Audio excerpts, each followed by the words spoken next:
This is Just Say HIE, the official podcast of the Hope for HIE Foundation. I'm Betsy Pilon, your host, bringing the stories of the HIE community from around the world to you, our listeners. Hope for HIE is a nonprofit organization and the largest collective of HIE families anywhere in the world, and each story across all outcomes has its own version of hope to share. Join us as we explore each unique journey and connection. The following conversation originally aired on March 19, 2021 on Facebook Live as a part of our Medical Advisory Board educational series. We're excited to bring it to you here and focusing on HIE and the NICU nursing experience. Enjoy. I'm excited to welcome today on our next Medical Advisory Board educational series our represented nurses on our team. And my name is Betsy Pilon. I serve as the Executive Director of Hope for HIE. And today we are joined with Brooke Rakes, Kathy Randall, and Jane Solomon. And I'm really excited and eager to introduce everyone to this chunk of our team because they are incredible leaders. Not just in their own communities that they serve, but in the broader neonatal space and in particular with the nursing profession. So I'd love to do some introductions and just kind of go around in a circle. So Brooke, if you'd like to introduce yourself. Sure. Hi all, my name is Brooke Rakes and I am a neonatal nurse and I've worked in the NICU since 2013 as a new grad, specifically with infants with HIE since 2015. That is my passion and I'm so excited to be here. Thank you. Thanks, Brooke. Let's go to Kathy. Hello, Hope for HIE community and Facebook land. My name is Kathy Randall. I am a neonatal nurse practitioner by training and background and spend most of my time traveling. Well, I guess before COVID, I have to kind of paraphrase that now, but I used to spend a lot of time traveling and teaching at various different hospitals around the globe around hypothermia treatment, amplitude integrated EEG, brain monitoring, and just trying to elevate overall the practice of kind of neuro nurturing care, which includes, of course, just doing things like involving families in more powerful ways at the bedside and changing the environment. And so I have a company called Synapse Care, and we have an annual nurses conference that we put on, really trying to emphasize that, one nurse can make a moment, take one moment to make a big difference. And so it's really important to me that people realize the little things all add up. And that's where we all, struggle sometimes trying to do the big things, but it's always the little things and just one step at a time, we can make a difference together. So that's the one conference and kind of what I do. Wonderful. Thank you, Kathy. And Jane. Hi, everyone. I'm Jane Solomon. I'm a neonatal nurse practitioner. I work in the NICU here at St. Joseph's Women's Hospital in Tampa, Florida. I've been a NICU nurse for over 30 years. I am lead of our therapeutic hypothermia program, and I'm just so happy to be on this webinar. I'm just amazed by the work that Betsy is doing and want to be a support to her community in any way that I can. We are so grateful for all of you participating on the Medical Advisory Board and joining us today. This is just so wonderful. Really this topic of, NICU nurses and, serving and working with HIE families really brings us to the beginning of the HIE experience. We've been doing a lot of work lately on, what that education needs look like for our community and what people would like at the beginning.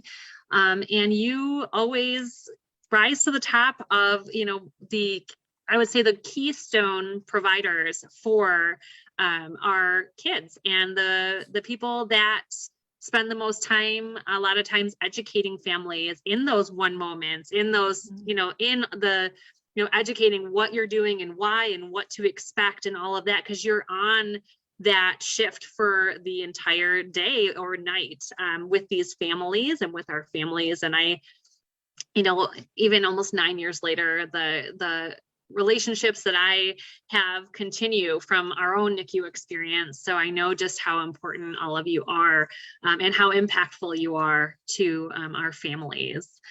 So we have a couple different things we want to talk about today, and we're going to start off with talking about we talk a lot about different types of rounds. And when we talk about, Kathy had mentioned, patient and family-centered care, and that is something that gets a lot of buzz out there. And this is a paradigm shift in particular, I know in NICU, because, you're focused on taking care of the baby. But as I have been saying recently, babies don't raise themselves, right? So we have to have empowered parents to feel good about taking care of these babies that have gone through and are going through a very difficult situation.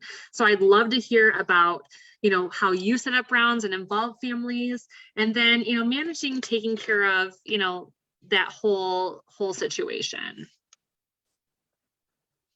Yeah, I'll let maybe Brooke or Jane speak to kind of the day-to-day, and I can give any other feedback.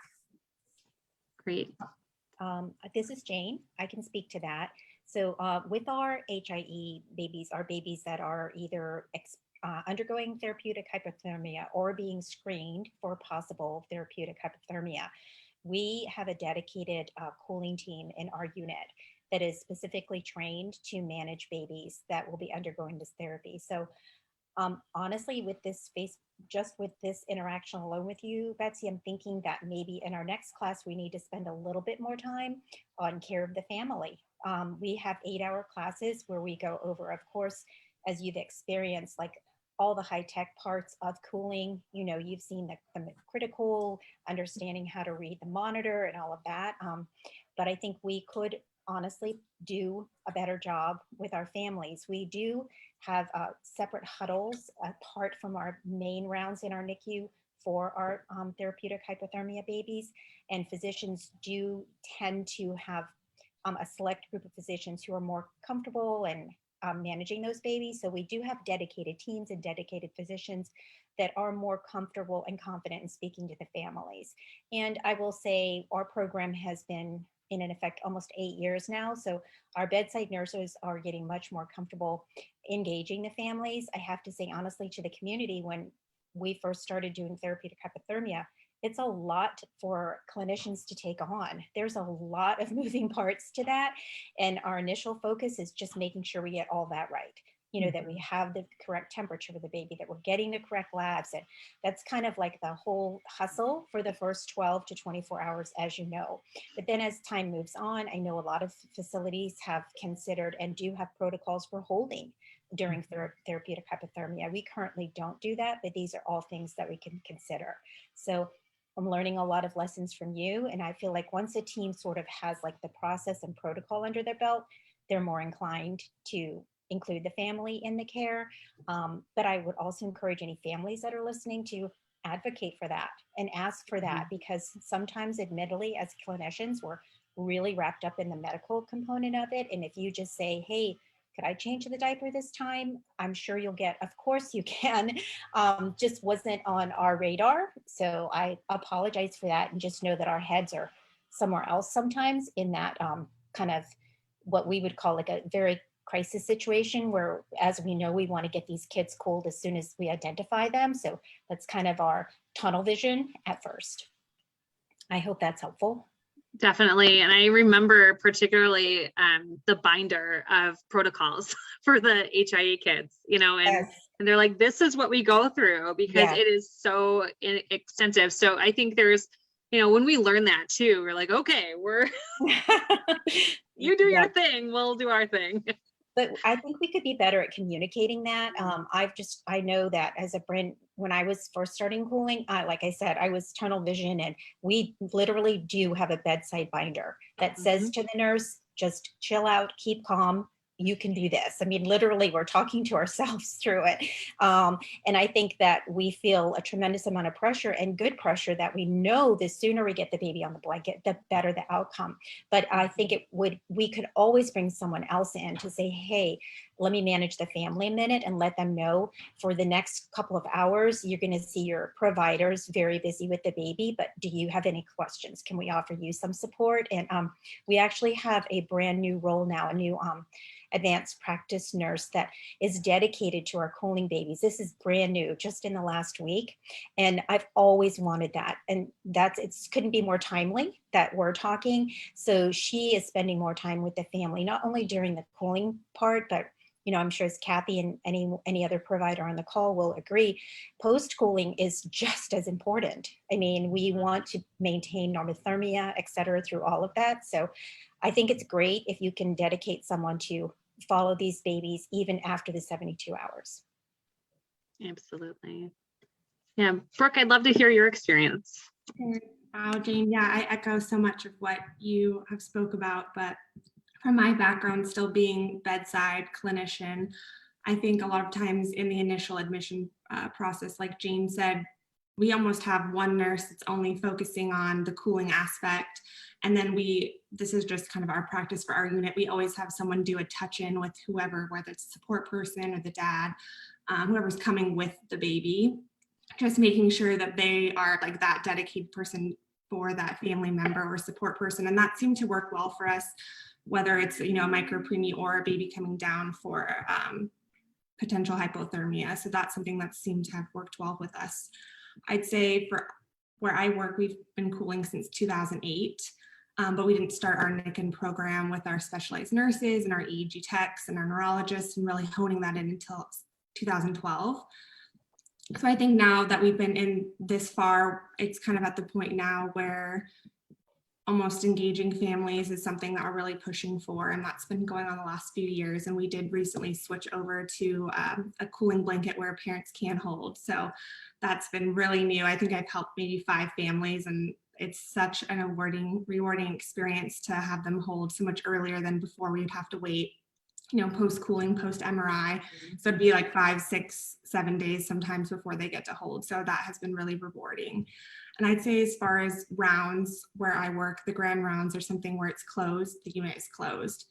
And I'd say also there's a little bit of a disconnect with communication with so many different providers, different nurses. So I think that's something we can always improve on and do better as, especially with updating families, because there's just so much information, so much going on. So I think that's definitely an area where we could improve. And I'd like to see in the future, it'd be ideal if I call the family, the physician's right there, and the other disciplines, and we can all kind of talk and update them at the same time. Or if we did have rounds, everyone's included and including the family. I think that would be ideal in the future, and I'd love to move towards that. So that's what I have to add. But yeah, I just echo so much of what Jane said. She is speaking my language, so I can totally relate to that crisis mode, but also just we've dedicated someone now where they're the dedicated person to be with that support person. And I think that's helped a lot, because just explaining everything that's going on within that first, few hours, it's a lot. So.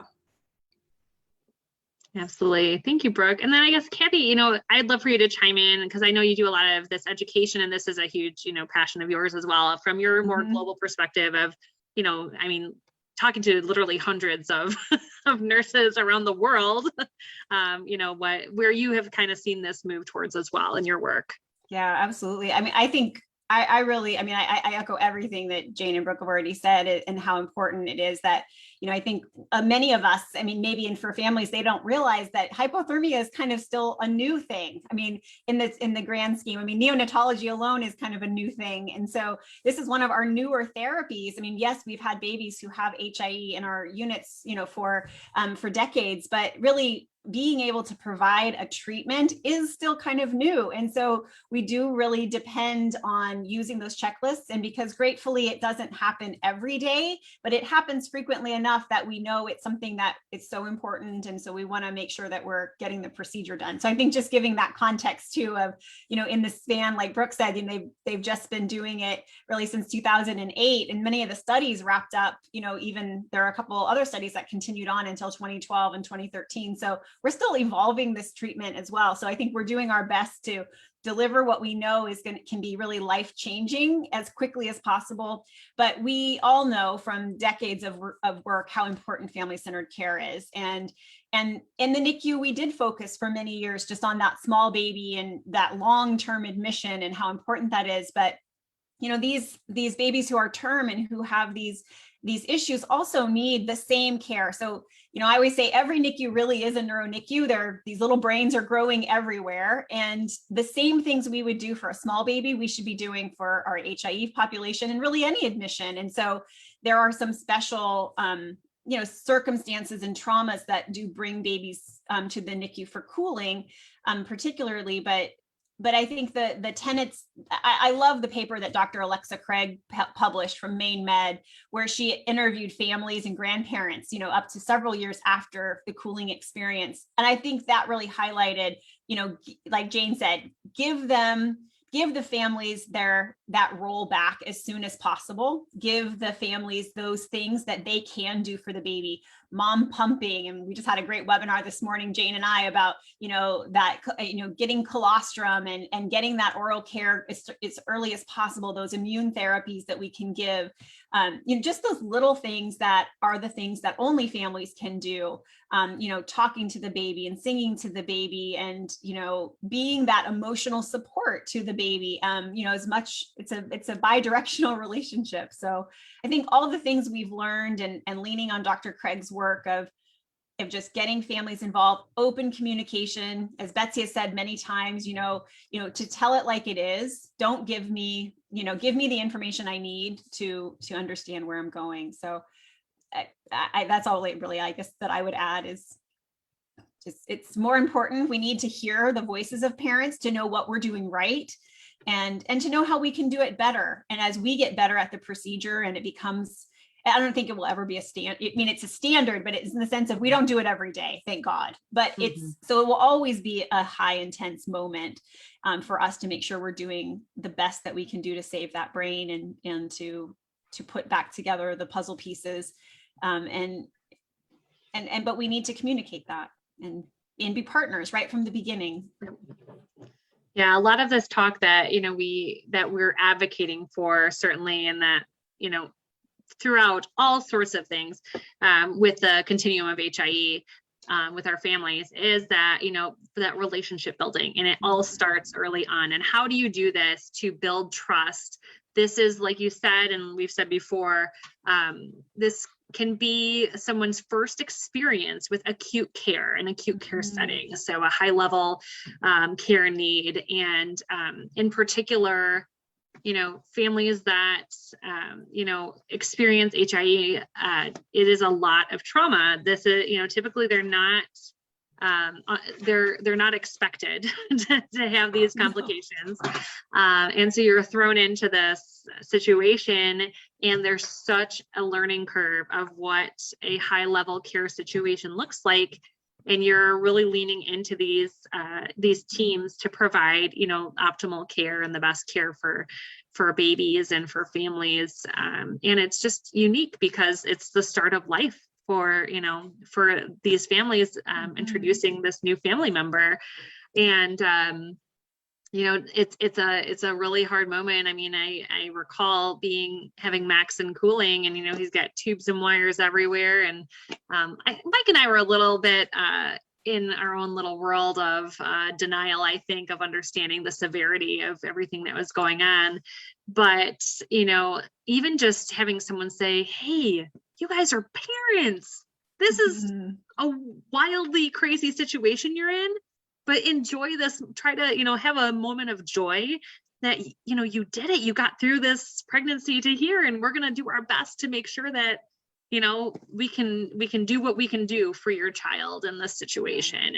And that can make such a big difference too. I mean, a lot of times it's like, you know, I mean, and that is also the push pull of, you know, NICU of, you know, families are thrown into this, and then you have all these outside situations that, you know, they have to manage as well, of, you know, perception of NICU. I mean, I can't even tell you how many people are like, oh, so he was early, huh? Like, the assumption is prematurity, you know, and just, I mean, I had heard of babies that needed a couple days on oxygen here and there. I totally thought that was going to be max, but HIE was just not on the radar. And, you know, it's just such an interesting thing with all of our families, you know, echoing so much of this similar story over and over. I love the infographic that you just came out with recently. I felt like that Brooke is nodding. I love that journey, right? Where I think that's such a really, I mean, we should be using it, right, as the providers too, to provide that, which is why we're so grateful for all the work you do of just kind of like, oh yeah, there are these milestones along the way and little things that can be done. I don't know, Brooke, if you wanted to add to that, but. Yeah, I love the timeline that we've been working on, because I think so much of this experience is kind of the unknown, and it helps you just kind of set the scene as kind of maybe some things to expect and what to try to look forward to or ask. So I really like the timeline.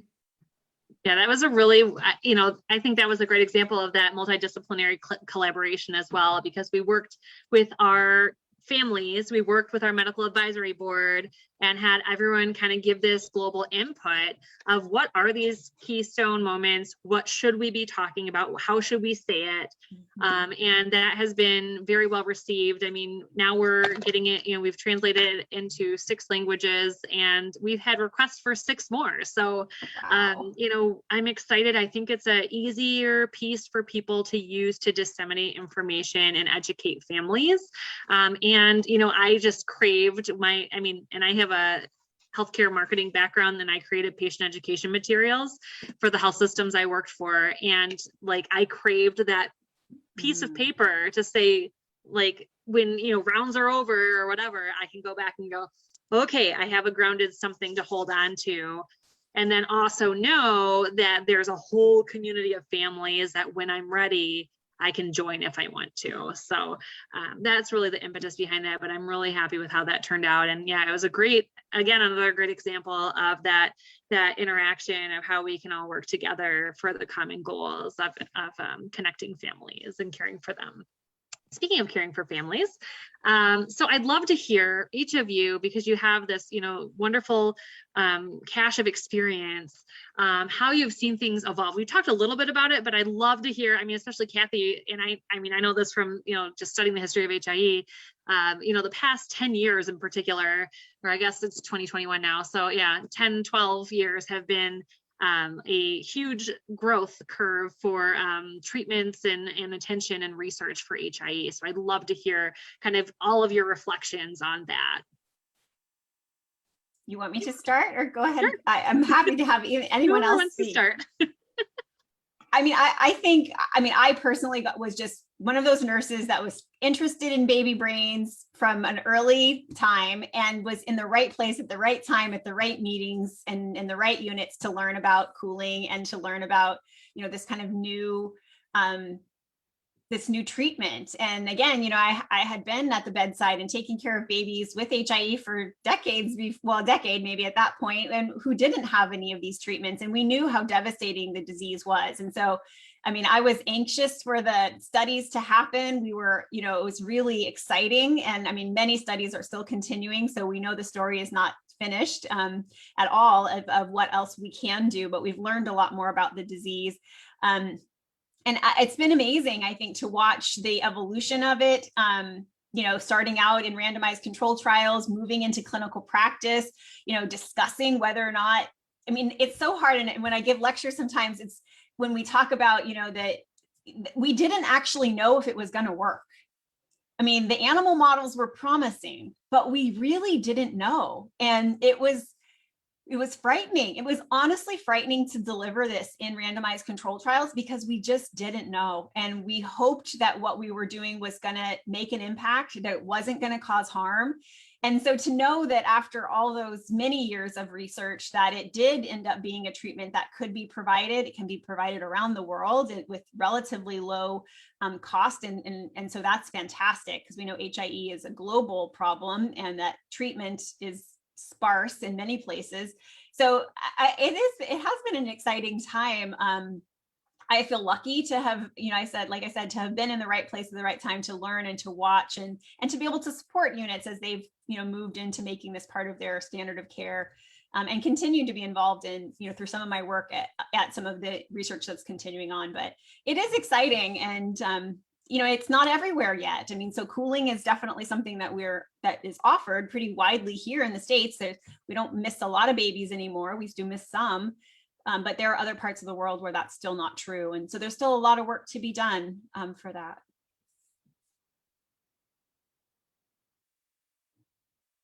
Brooke or Jane? I'll go next.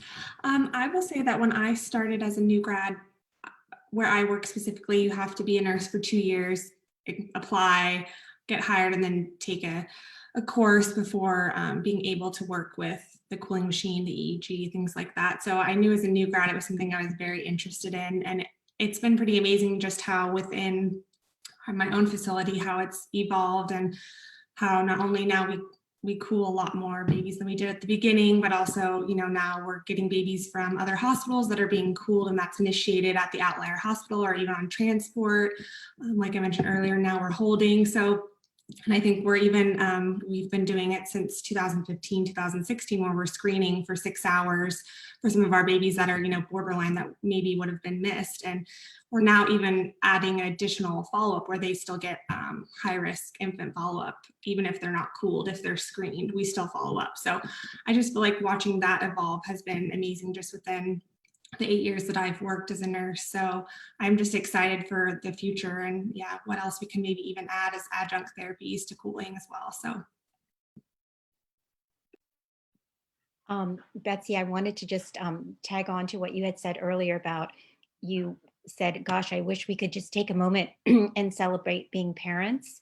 And that is not unique to the HIE community. It's so interesting. We had a big preemie kind of a conference and brought back some of our parents of preemies and asked them, you know, what can we do? What can we do better? And we were imagining all these, you know, technical things that they would say. And one of the first things that our mom said was, gosh, I just would have liked when I delivered my 28-weeker, that instead of the stats being presented to me about all the things that could happen and the risk of having, couldn't someone have just said, yes, you made it to 28 weeks. You know, this woman was on bed rest in 20 weeks. And for her, this was a moment of pure celebration that she delivered at 28 weeks. And it really is a very emotional feeling to hear that families want to be treated like any other mom delivering a baby. Just give them that moment of saying, we did it, we birthed a baby, and then move on to now this is how we're going to manage it and how we're going to provide support. So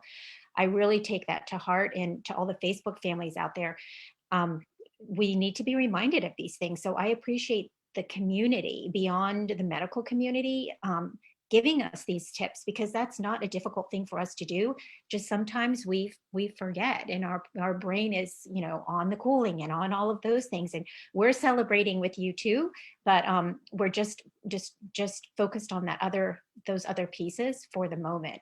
But that's just something that I just want to be reminded of that. I know, like, no matter what, you definitely want that moment in time. You want that memory. So as far as the history of cooling, I definitely think Kathy kind of undersold herself there in what she's done with therapeutic hypothermia and all her traveling and everything that she's done to help us do a better job reading our AEGs. And I know, honestly, if I'm struggling with a pattern, I can text Kathy, and she's still fully engaged and can usually call them for us.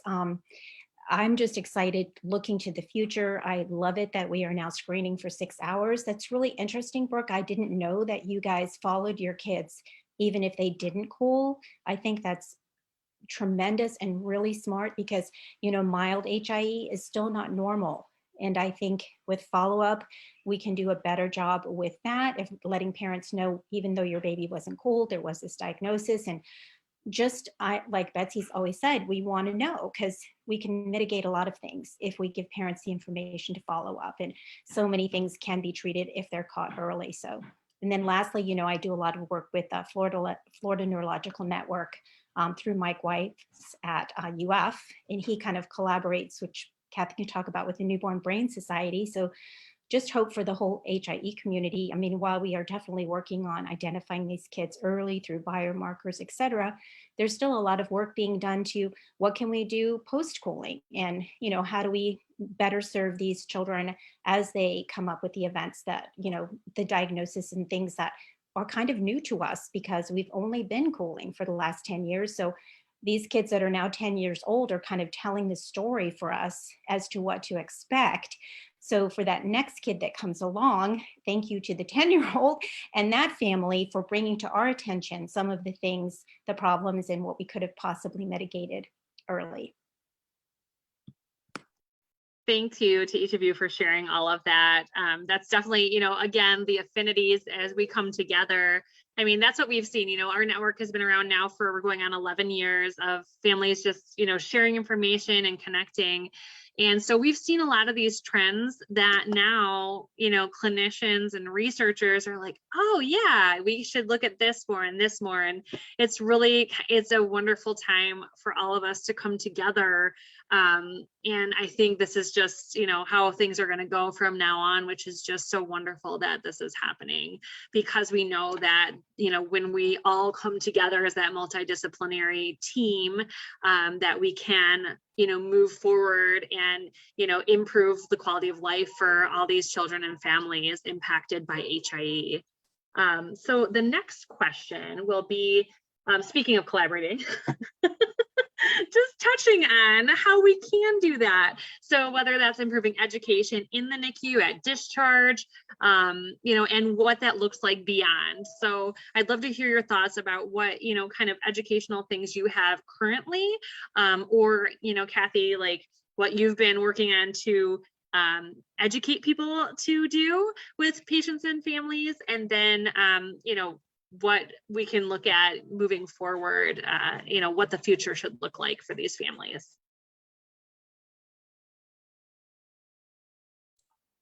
Go for it, Brooke. Sure. So I would say, as far as discharge, that's one area I'm really excited for. One of the educational topics that's coming up in April, where we talk about the continuum when you're discharged from the NICU, because that's one area I know, as my background's in the hospital and acute care, I don't have as much experience as far as what to prepare the family and the parents for, other than, you have to see your pediatrician in 2 days and you're going to follow up with neurology, at 3 months, and preparing for those kind of things. But I think that's a big part of why I'm so excited to be a part of this organization and Hope for HIE, is because I think I can better prepare families going home, and also, bring things back to my unit. I know when I first heard about Hope for HIE, I was like, man, I wish I would have heard about this years ago, because I could have shared it and hopefully have helped so many families, connect.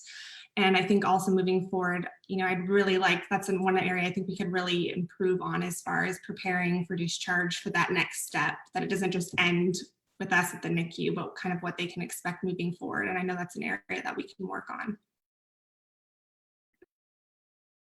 Yeah, I would just also, I agree with Brooke, and I would just tag on to just encourage any of the families that are listening that we need you. You're very important to us. Coming to your follow-up at the developmental clinic is very important to us. There's so much that we can learn from you. And like I think we've all mentioned, this is such a young therapy that we really don't have like 20, 30 years of research out there to know how to treat these kids at 2, 3, and 4. So I thank all the families out there who are pioneering through this and who are trying to rally with Betsy and all of these things, because it will make a difference. The knowledge that we have in families, as well as providing support, will make a difference in the future. And I think that's what every parent would want that has a child with HIE, to know that they're contributing to moving the therapy forward.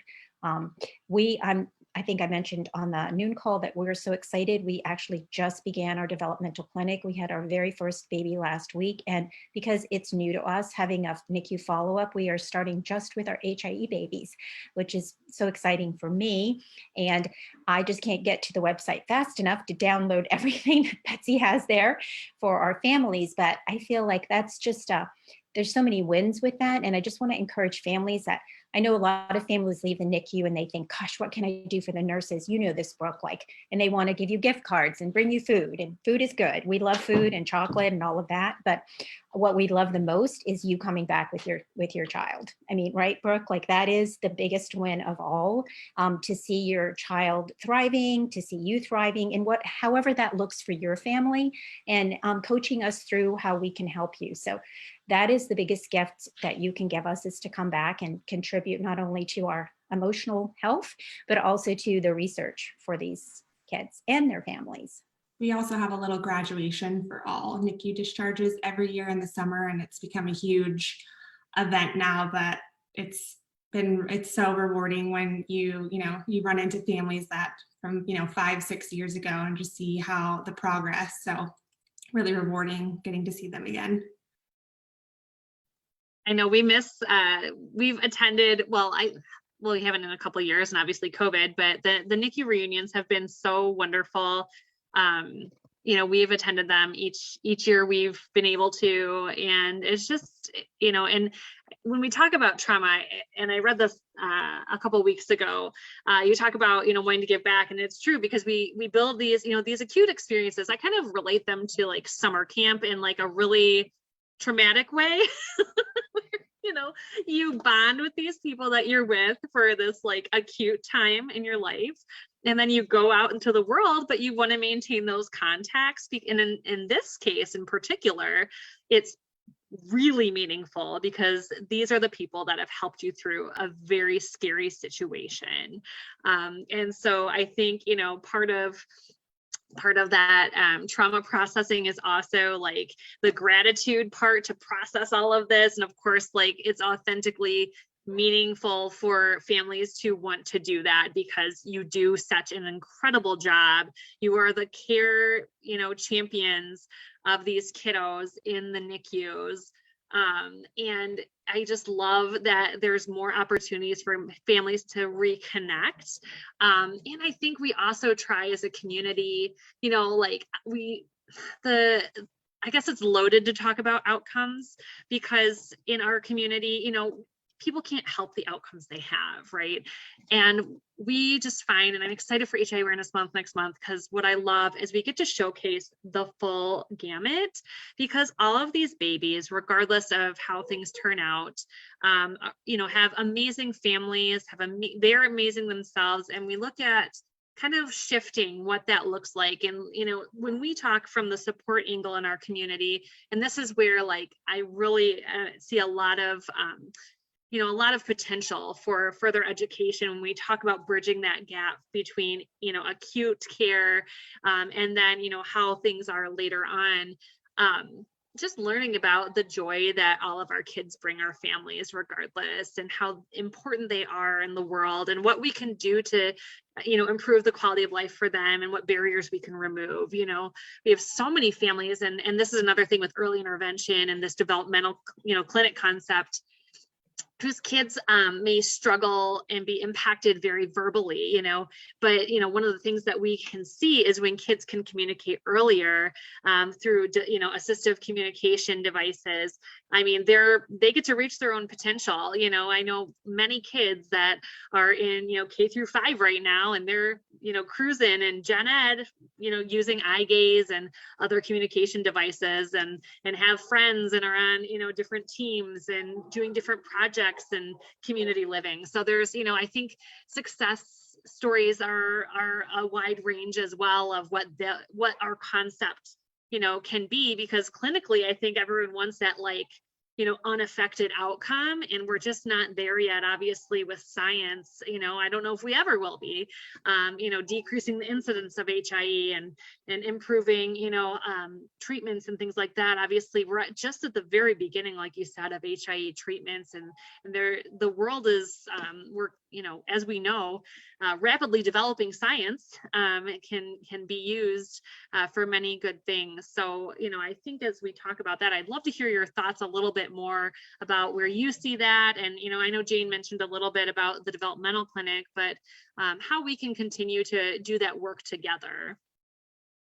I had a question really quick, and I'm wondering if I'm remembering this right, but Jane, do you guys do a separate reunion for your cooling babies?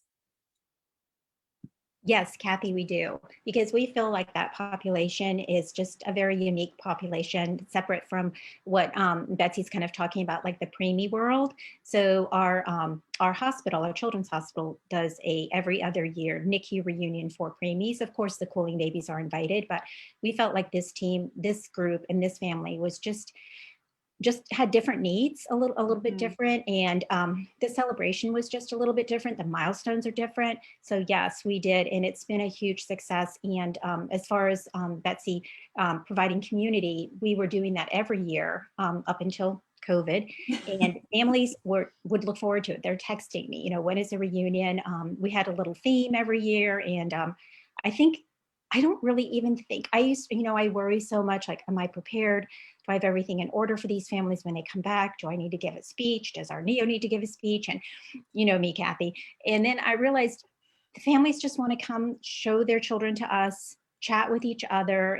It's just all about community, not feeling alone, not feeling isolated. And it was, I honestly have to say, like what Betsy was saying, for me, sometimes I feel like I didn't do a great job if I don't get a perfect MRI, or if the AEG doesn't look great at 72 hours. But I also have to, when I go to the reunions, I look at these kids, I'm like, neuroplasticity is amazing.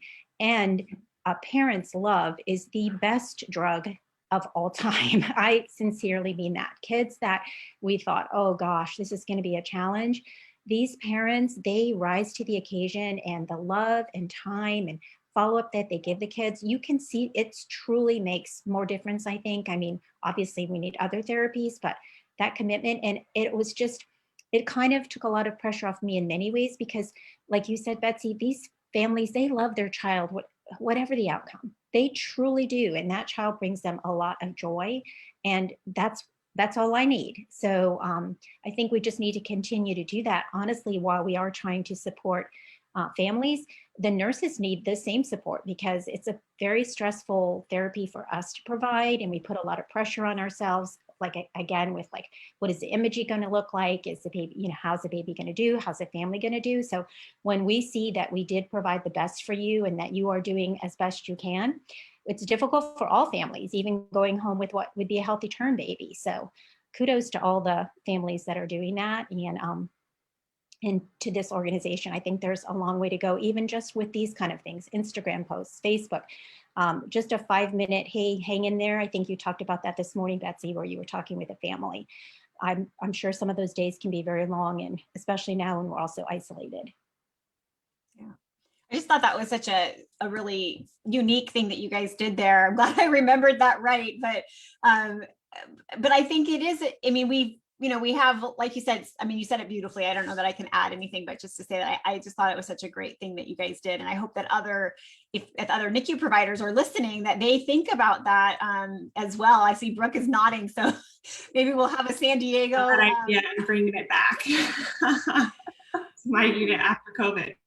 Yeah. I think it's really, I love that you guys are doing that, and hopefully we can see more of those and spread the word. And I love what, Betsy, you're doing, and the resources you provide, really, it's just a template for so many things.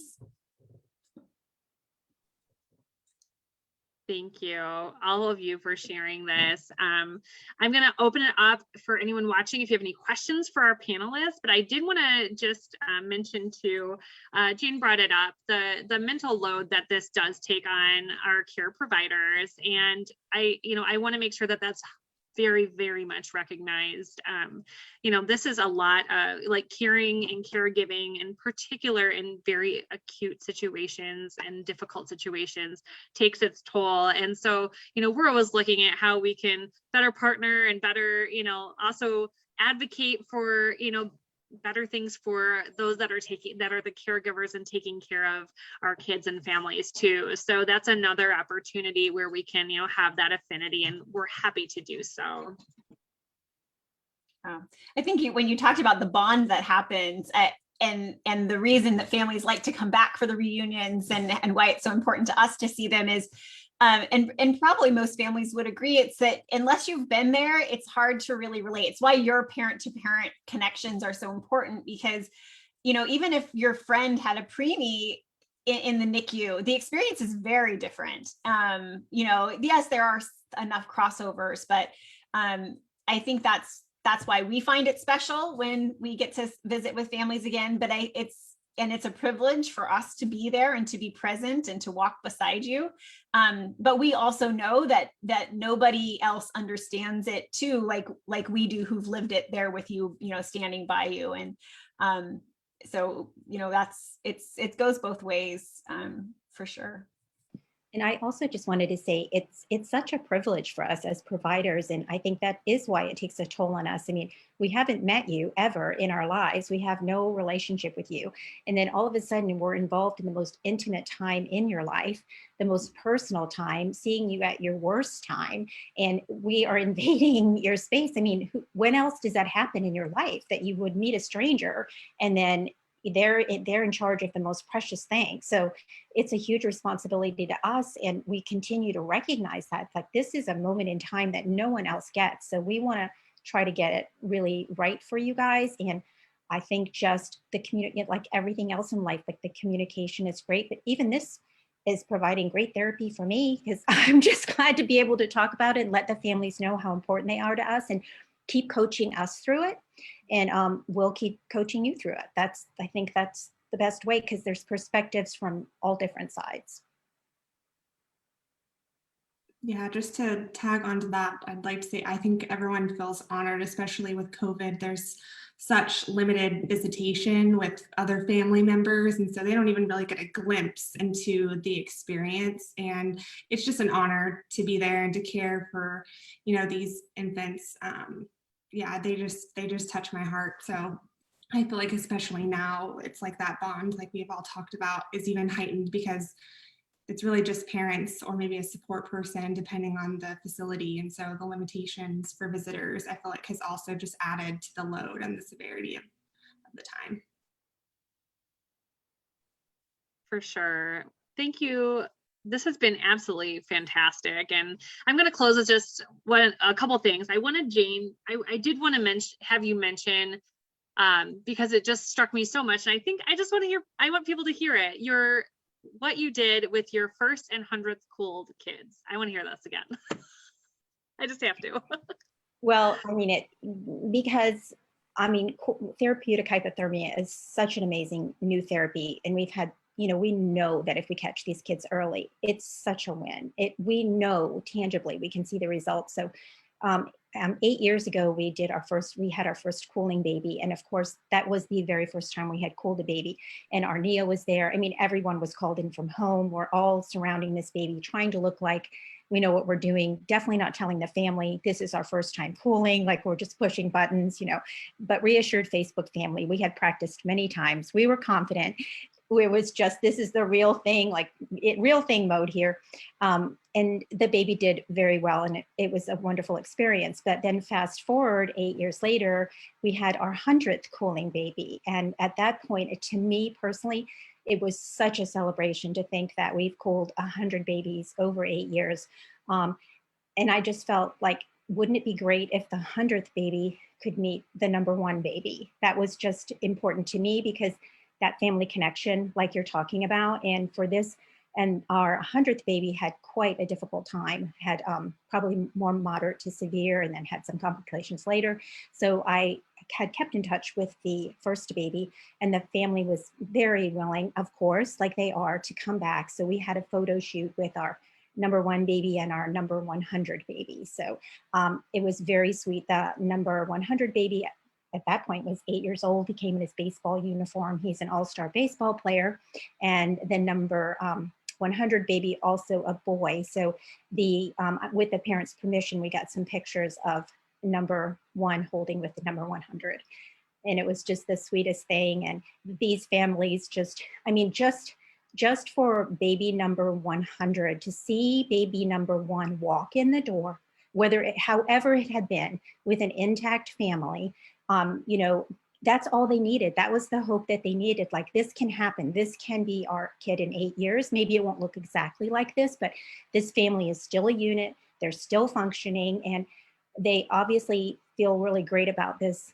Their providers, because they were showing permission to stay in touch with us. So anyway, that was there was a lot of tears that day, because it was a celebration and on so many levels. But thank you for letting me share that story. I just got goosebumps and choked up the first time you told it and this time. I mean, that is like such a special story, Jane. Oh, Yeah. it's like above and beyond. I mean, Wow. it's so like our families are just so lucky to have such wonderful people taking care of them. Like the three of you around here and all the hundreds of NICU nurses just around the world that are taking care and giving, the extra mile for our HIE families. I'm so glad we had this conversation today. I appreciate each of you so very much for your dedication to our families, to moving forward HIE. It's, a really, like I said, and I say this all the time as well, if there's a time to be born with, complexity like HIE, now is the time. And it's going to only get better for our families. And I'm just so grateful that so many people are willing, and especially in our community, to give back by sharing information, by connecting, by helping process their pain into a purpose that's going to help impact. We talked about it in our medical advisory board meeting today, and we'll talk about it in a few more months after we get through some other things.